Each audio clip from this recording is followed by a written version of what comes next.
नमस्कार दोस्तों। आज एक ऐसा सवाल जो शायद हर घर में उठ रहा है कि आखिर ये गैस सिलेंडर इतना महंगा कैसे हो गया। कभी 400 में मिलने वाला सिलेंडर आज 1100 तक पहुंच चुका है। और बात सिर्फ महंगाई की नहीं है, कई जगह तो लोगों को समय पर सिलेंडर नहीं मिल रहा।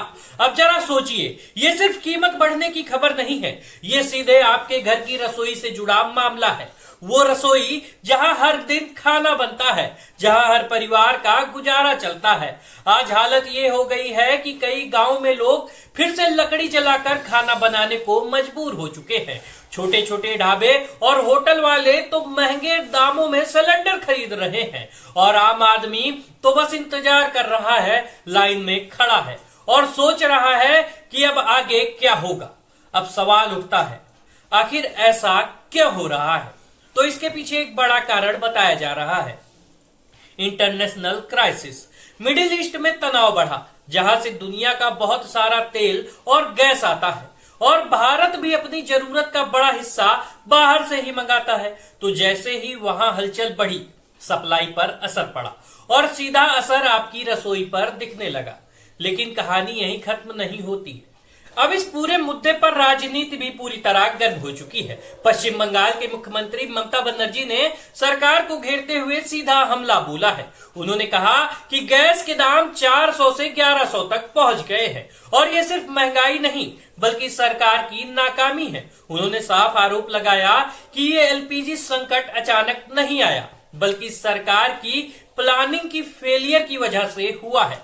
उन्होंने यह भी कहा कि सरकार को पहले गैस के पर्याप्त स्टॉक रखना चाहिए था, उसके बाद ही कोई नियम लागू करना चाहिए था। ममता बनर्जी यही नहीं रुकी, उन्होंने 25 दिन वाले रूल पर भी सवाल उठाया और कहा कि 25 दिन का गैप रखना सबसे बड़ी गलती थी। इससे लोगों में डर और पैनिक फैल गया। उन्होंने सरकार को घेरते हुए सवाल पूछा कि अगर 25 दिन तक बुकिंग नहीं कर सकते तो लोग खाना कैसे बनाएंगे। उन्होंने साफ कहा कि शहर से गांव तक हर जगह लोग परेशान हैं क्योंकि एलपीजी सप्लाई सही नहीं है। उन्होंने यह भी कहा कि मैं सब्सिडी देना चाहती हूं, लेकिन फायदा क्या जब गैस ही नहीं मिल रही। इसके साथ ही उन्होंने एक बड़ा आरोप लगाया, सरकार की पॉलिसीज की वजह से ब्लैक मार्केटिंग बढ़ रही है और उन्होंने तंज कसते हुए कहा कि सरकार राजनीति में ज्यादा ध्यान दे रही है, गवर्नेंस पर नहीं। वो वोटर लिस्ट मैनेज कर सकते हैं लेकिन गैस रिजर्व मैनेज नहीं कर सकते। और इस पूरे मुद्दे को लेकर उन्होंने प्रोटेस्ट तक अनाउंस कर दिया है। अब दूसरी तरफ केंद्र सरकार यानी नरेंद्र मोदी की सरकार क्या कह रही है? सरकार का कहना है कि देश में कोई शॉर्टेज नहीं है, ये जो कीमतें बढ़ी हैं वो ग्लोबल सिचुएशन की वजह से है और सप्लाई पूरी तरह से कंट्रोल में है। लोगों से अपील की जा रही है कि पैनिक ना करें। लेकिन अब असली सवाल शुरू होता है, अगर ये सिर्फ ग्लोबल क्राइसिस है तो क्या सरकार पहले से तैयारी नहीं कर सकती थी? अगर देश में शॉर्टेज नहीं है तो लोग इतने परेशान क्यों हैं? अगर सब कुछ कंट्रोल में है तो ब्लैक मार्केट क्यों चल रही है? ये वो सवाल है जो आज हर आदमी के मन में है।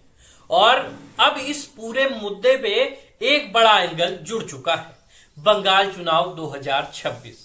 अब ये गैस सिलेंडर का मुद्दा सिर्फ रसोई तक सीमित नहीं रहा, ये अब राजनीति का सबसे बड़ा हथियार बन चुका है। एक तरफ ममता बनर्जी हैं जो इस मुद्दे को जनता के गुस्से से जोड़ रही हैं, दूसरी तरफ नरेंद्र मोदी की सरकार है जो ग्लोबल क्राइसिस का हवाला दे रही है। आज हालत यह है कि जिस गैस से हर घर की रसोई चलती है वह गैस आज सबसे बड़ा राजनीतिक मुद्दा बन गई है और इसका असर सिर्फ बंगाल में नहीं पूरे देश में देखने को मिल रहा है। अब फैसला आपको करना है, क्या ये सिर्फ अंतरराष्ट्रीय संकट है या फिर ये सरकार की तैयारी की कमी? आप क्या सोचते हैं? अपनी राय हमें कमेंट में जरूर बताइए। और अगर आपको वीडियो पसंद आया हो तो हमारी वीडियो को लाइक और चैनल को सब्सक्राइब जरूर कीजिएगा। तो मिलते हैं अगली वीडियो में, तब तक के लिए जय हिंद, जय भारत।